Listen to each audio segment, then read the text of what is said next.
kumain ka na. Tagal-tagal po ni Daddy, nag-iiso po siya. Tinawag mo na ba?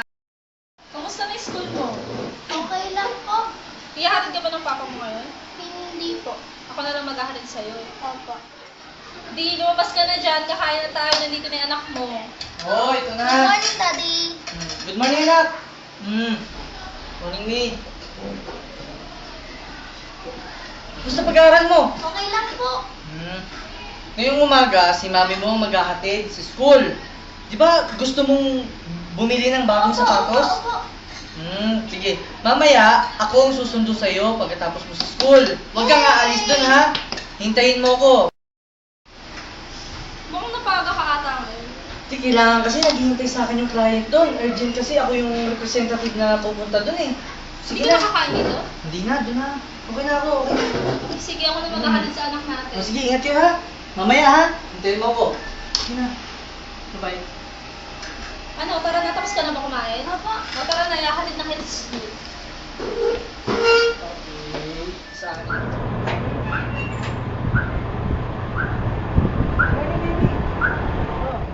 Ay, kailangan mo na rin mo, ha? Sige, sige. Oh, kain ako dyan.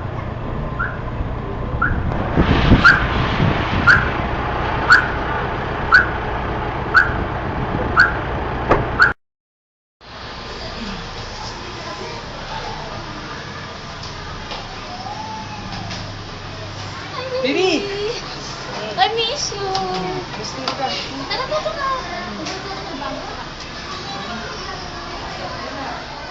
Nakuha ko ba? Kuha kita ng juice. Hindi, okay mo. Juice o tubig?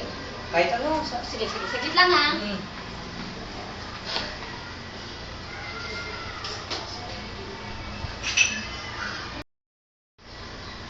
Ito na. Ayan po. Baby, Malapit salamat. Yan. Kamusta naman ang work mo? Kailan ngayon, nakakapagod.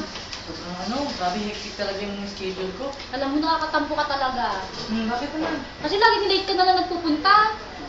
Ay, yun talaga. Kailangan ko talaga maghanap buhay para sa anak ko, sa atin. Sa kinabukasan natin. Alam mo, bakit palagi na lang pamilya mo yung inaano mo, nurunang mo? Hindi ko pwedeng iwan ang pamilya ko. Akala ko ba ako? Tagal-tagal na natin eh, antay ako ng antay sa'yo. Lagi na lang ganito. Palagi na lang ako naghihintay. Hindi pa sa ngayon. Hindi pa sa ngayon. Huwag muna sa ngayon. Kasi bata pang anak ko. Hindi pa siya handa para tanggapin ang lahat. Okay. Pwede naman eh, kunin mo anak mo, yung gusto, yung anak mo nag-isa. Di ba pangako mo naman, pag nakuha mo na yung anak mo, magsasama na tayo. Lalaya tayo! Hindi pwede. Mahirap yun. Hindi basta-basta gagawin yun. Hindi nga ipakilala mo, hindi ko nga kilalang anak mo. Baby, naman. Palagi na lang ganito. Lagi na lang ganyan. Ako na lang lagi naghihintay. Ako na lang lagi yung humihiram. Baby, ang hirap ng sitwasyon ko. Sana itindihin mo ako. Intindi, lagi na lang intindi. Tagal-tagal na nito eh. Mahal kita, baby. Alam ko naman yun. Tagal-tagal na nito. Magtiis ka. Onting panahon na lang. Onting panahon na lang. Sige na. Baby, excuse me ha. Kailangan ko itong kausapin. Lagi na lang. Sige na. Hello? Ay, mami. Oo. Bibili ko nga pala ng sapatos si Junjun. Hindi na. Hirap-hirap ang ganito. May araw. Sige, o na. Tapos ko na kausapin yung client ngayon. Oh. Sige, susundin ko na siya sa school. Sige, para dali ko na sa mall. Bibili ko ng gusto niya. Baby. Ano na ako kasi Saan ka na? may client tumawag sa akin. Kakarating mo lang, alis ka na? Kailangan kasi, para to sa akin. Ano ba yan? Itindihin mo Akin ako. na lang. Ay, mamayang gabi, babalik ako dito. Di ba sabay tayo magdi-dinner? Ha? Okay, Hintayin sige. mo ako dito ha? Sige, baby. Sige, ingat ka.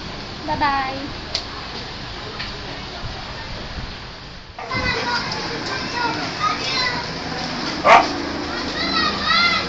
Oh, anak! Dito ka nagpunta! Dapat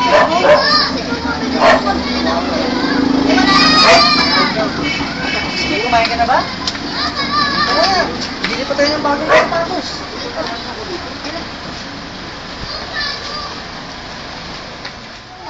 Gusto mo ba binili ko? Opo, salamat nga po. Ito po eh.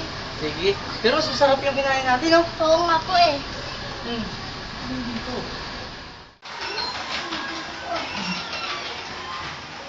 Anak, naiwan lang muna kita sa gita. Alis mo si Daddy. Hintayin mo na lang si Mami, ha? Apo.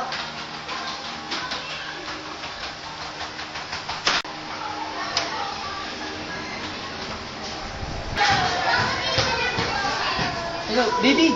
Oo, papunta na ako dyan. Hintayin mo na lang ako, ah. Oh, sige, sige. Pangalan pa kasi ako. Oh, sige, sige. Salamat. Sige, sige.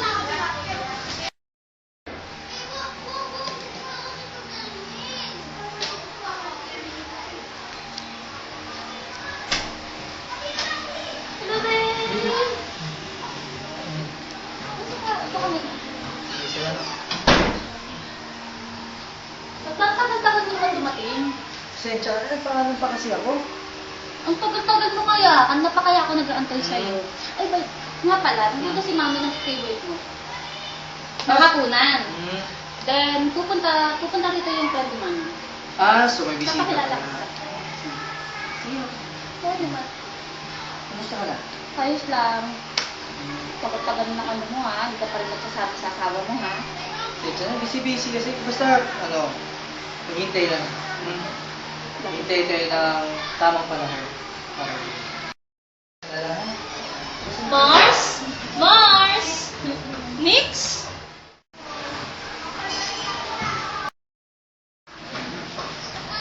Ito, ito. Ano ginagawa mo? Ikaw, anong ginagawa mo dito? Ano kasi, Babe! Oy! Ikaw yung friend ni Mami, no? Ah, by the way, sa'yo sinasabi ko sa'yo na friend ni Mami. Nga pala, sa'yo yung fiancé ko. Sini? Fiancé? napaliwanag ko sa'yo, Kiri. Kiri? Kiri ka nang tawag sa akin? Kiri? Kiri ang pangalan niya? So, may siya yung babaeng naanakan mo lang? Tama ba kami? Naanakan? Hindi mo ba alam na ako ang legal wife ng sinasabi mong fiancé mo? Nagpapatawa ka ba? Ang ganda na sabi niyan. Nag-iilusyon yata. Nakinig ka muna sa akin. Ibig sabihin nun, wala nang pagmamahal sa'yo ang asawa mo. Walang pagmamahal? Pero sino siya? Akala ko ako lang. Oo, tama ka. May relasyon na kami ngayon. Ngayon, alam mo na. Hindi ako papayag na maako mo ang asawa ko. Akin lang siya at sa akin siya umuwi. Lalong hindi rin ako papayag. Dahil sa akin na sa ngayon. Hindi. Hindi na ako papayag! Pwede ba tama na? Manahimik kayo! Ang asawa mong pagpapatahimikin mo! Dahil nanggugulo siya nito. Hindi ako nang gugulo dito. Sabi ng tama na eh! Sa kasi! Tama na! Oo! Tama! May asawa na ako. Ang kasal ako. Anong ibig mo sabihin? Lahat ng sinabi mo sa akin, puro kasinungalingan? Puro panlilinla? Para lang maniwala ako sa'yo? Ganun ba? Tama ba ako? Ha? Hindi ko sadyang lokohin ka. Hindi ko sadyang. Pero ako sinadya akong saktan. Hindi. Pero Nix, lahat naman binigay ko. Naging mabuti akong asawa. Pero sino siya? Bakit siya pa? Babe, makinig ka. Hindi ka rito. Makinig ka nga sa akin. Kahit na sinungaling ka sa akin, matatanggap kita. Kasi mahal na mahal kita eh. Oo, alam ko yun. Alam ko Huwag ka yun. makinig sa asawa mo. Galing. Huwag mo na papakinggan. Mami! Mami! Mami? Umiiyak ako. Hindi ako piiyak na. Nabuwing lang ako. Ikaw, gusto na yung maglaro mo sa labas. Opo, Mami. Masaya nga po eh. May bago po akong kalaro. Daddy! Nandito rin po pala kayo? Bakit po parang malungkot po si Mami? May problema po ba? Malayo na nga. Nag-uusap na kami ng mami mo. Anak? Tandaan mo, mahal na mahal ka ni Mami. Mahal na mahal. Nakita ka. Mahal ko rin naman po kayo eh. Mami, Daddy. Gusto ko nga po happy family po tayo eh. Nakita mo na, Nix? Nakita mo na yung ginawa mo? Mas pipili mo yung babae niya kaysa sa amin ng pamilya mo? Anak, Babe, Uy, ano ba? Huwag mo silang piliin. Nangako ka sa akin, sinabi mo sa akin. Huwag mo kakalimutan yun. Kahit na kulang ka o nagsinungaling ka. Mapapatawad naman kita eh. Oo, minahal kita. Ginawa mong lahat. Lahat. At naramdaman ko yun. Pero, Pero ano? napag-isipan ko na. Napag-isipan mo ang alin? Kung may sabihin sa akin na pipigil mo siya, nangako ka sa akin? Nangako ka sa akin? Nick! Daddy, Nick, nalimutan mo ko! Daddy, iiwan niyo po kami. Daddy, wag po. Ayoko po magkahiwalay-hiwalay tayo. Oo. Nakapag-isip na ako at na-realize ko na hindi ko talaga pwedeng iwan ang anak ko. Nangako ka! Sabi mo sa akin eh! Patawarin mo. Hindi, ayoko! Ayoko!